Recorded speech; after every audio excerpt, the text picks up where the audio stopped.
আমি এদিকটা হোল্ড কর, এদিকটা এসে এসে আমার সঙ্গে ধর। কি সুন্দর সাবধানে বামটা ঠিক করে কর, কিছু পারে না। এই দাদা ওরকম ভাবে গুজিস না, ঠিক মতন গোজ। কিভাবে গুজবো রে? আরে কিভাবে? কি করছিস? ভাল লাগে না।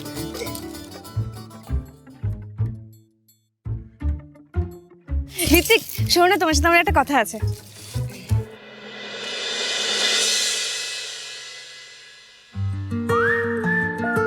কিরে সমিদি, মনে তো অভিমানের মেঘ জমেছে যা দেখতে পাচ্ছি। কথা বলতে গেলেও মুখ ফিরিয়ে চলে যাচ্ছে। এত কষ্ট কি সহ্য হয়? না না, একটুও হয় না রে। আরে দাদা তোমার সাথে কথা বলছে না তো কি হয়েছে? তুমি আমার সাথে কথা বলো, ওর সাথে কথা বলতে একদম হবে না। এই তুই তো পেকেছিস, ভীষণ পেরেছিস তুই। এই তুই আবার মারছিস আমাদের। এই বাম্বি ওরেই ছাড়।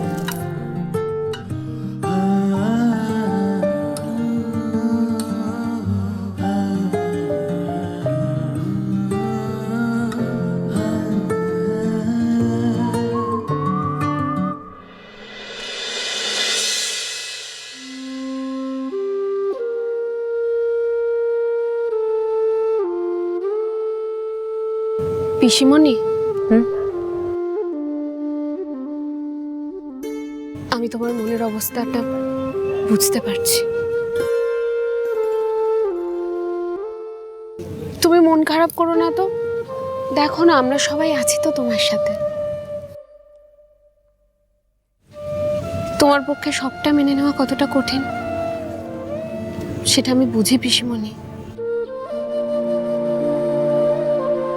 আমার আর সৌমেনের মাত্র কয়েক বছরের সম্পর্ক, তারপরেও যখন আমি সৌমেনের ব্যাপারে সবটা জেনেছিলাম আমি মেনে নিতে পারিনি, আমার খুব কষ্ট হয়েছিল।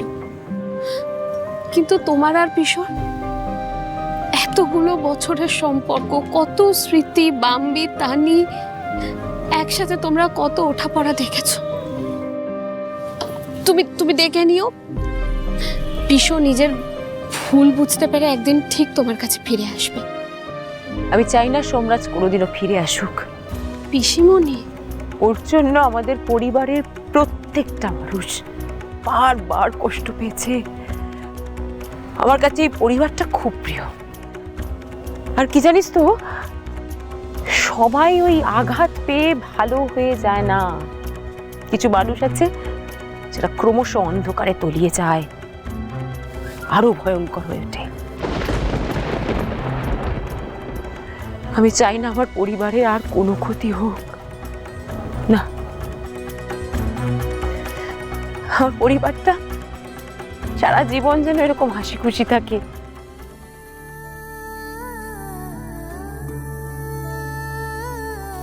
কিরে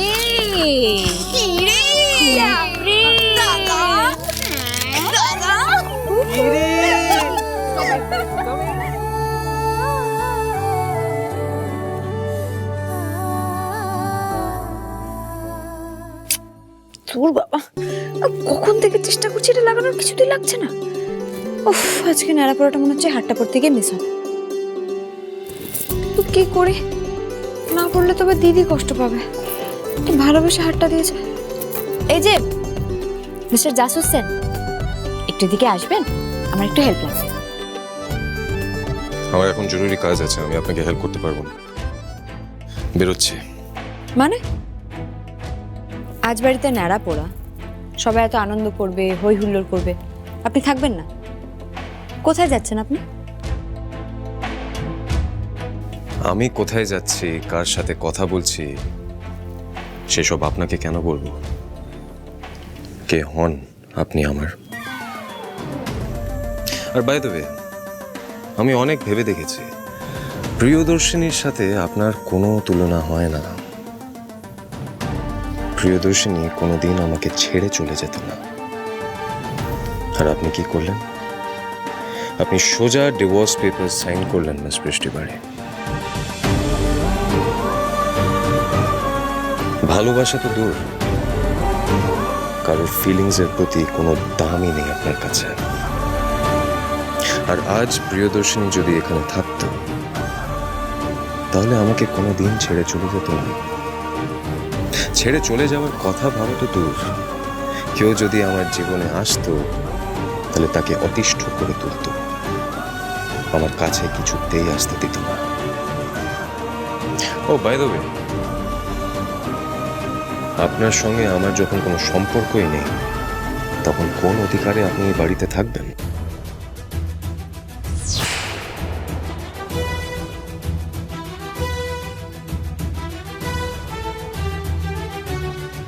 একটা কথা আমি আপনাকে মনে করিয়ে দিই মিস বৃষ্টি বাড়ি, কাল রাতে আমি আপনার দেখাশোনা করেছিলাম, কারণ এর আগে আমি যখনই অসুস্থ হয়েছি বা আমার শরীর খারাপ হয়েছে আপনি আমার পাশে ছিলেন, আপনি আমার দেখাশোনা করেছিলেন, আমার খেয়াল রেখেছিলেন। তাই আপনার সাথে আমি এক ঘর শেয়ার করেছি। কিন্তু এখন আপনি পুরোপুরি সুস্থ হয়ে গেছেন, তাই আপনার সাথে আমি কিছুতেই এক ঘর শেয়ার করব না, কারণ আপনার সাথে আমার কোনো সম্পর্ক নেই মিস বৃষ্টি বাড়ি। আপনি নিজেই আমাদের সম্পর্ক শেষ করে দিয়েছেন।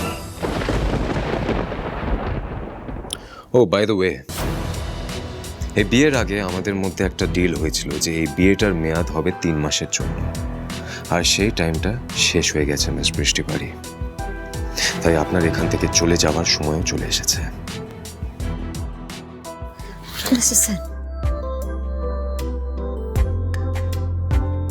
আমার কথাটা একবার শুনুন প্লিজ। আমার याद है मुझको तूने कहा था तुमसे नहीं रूठेंगे कभी, दिल की तरह से हाथ मिले हैं कैसे भला छूटेंगे कभी। আজ থেকে আপনি না এই ঘরে থাকবেন না এই বাড়িতে, আর আপনি এই ন্যাড়াপোড়া আয়োজন নিয়ে প্রচন্ড এক্সাইটেড ছিলেন না? খুব কষ্ট করেছিলেন না আপনি আয়োজন করার জন্য? এই আয়োজন শেষ হয়ে যাবার পরেই আপনি এই বাড়ি থেকে বেরিয়ে যাবেন আজই। वो इरादा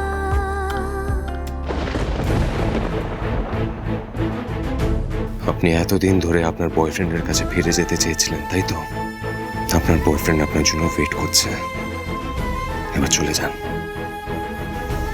আর এমনিতে আপনি তো আপনার বয়ফ্রেন্ডকে খুব ভালোবাসেন, তাই অন্য কারোর সাথে আপনি কিছুতেই থাকতে পারবেন না, আর আমি আপনাকে কিছুতেই আটকাবো না মিস বৃষ্টি বাড়ি।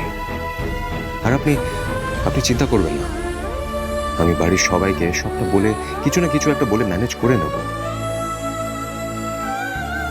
You're free. You're absolutely free, Miss বৃষ্টি বাড়ি। আমি আমাদের বিয়ের বোঝা, বিয়ের কষ্ট থেকে আপনাকে মুক্তি দিলাম। এবার আপনি আপনার জীবন আপনার মতো করে কাটান, আমি আমার জীবন আমার মতো করে কাটাবো। আজকে আপনার পরীক্ষা মিস বৃষ্টি বাড়ি। আমি দেখতে চাই আমার এই কথাটা শোনার পর আপনি কি করেন। ও আর রইল প্রিয়দর্শিনীর কথা। সেদিন রাতে প্রিয়দর্শিনীর সাথে এক্স্যাক্টলি কি হয়েছিল সেটা আমি ঠিক খুঁজে বের করব।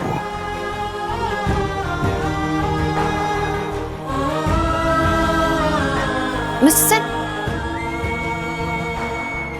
তুমি কি ভেবেছো তুমি এই বাড়ি থেকে আমাকে চলে যেতে বলবে আমি এত সহজে চলে যাব? আমি এই বাড়ি থেকে কোথাও যাব না। আমিও দেখি তুমি আমাকে এই বাড়ি থেকে কিভাবে বার করো। আর রইল বাকি মেয়েদের কথা, আসুক না কেউ তোমার জীবনে, সবাইকে আমি দেখে নেব। এক ওই প্রিয়াঙ্কাকে তোমার ঘাট থেকে নামিয়েছি, সেরকম আরো 100 জনকে নামাতে পারো। শেষ দিন অবধি শাকচুন্নি হয়ে আমি তোমার ঘাড়ে চেপে বসবো।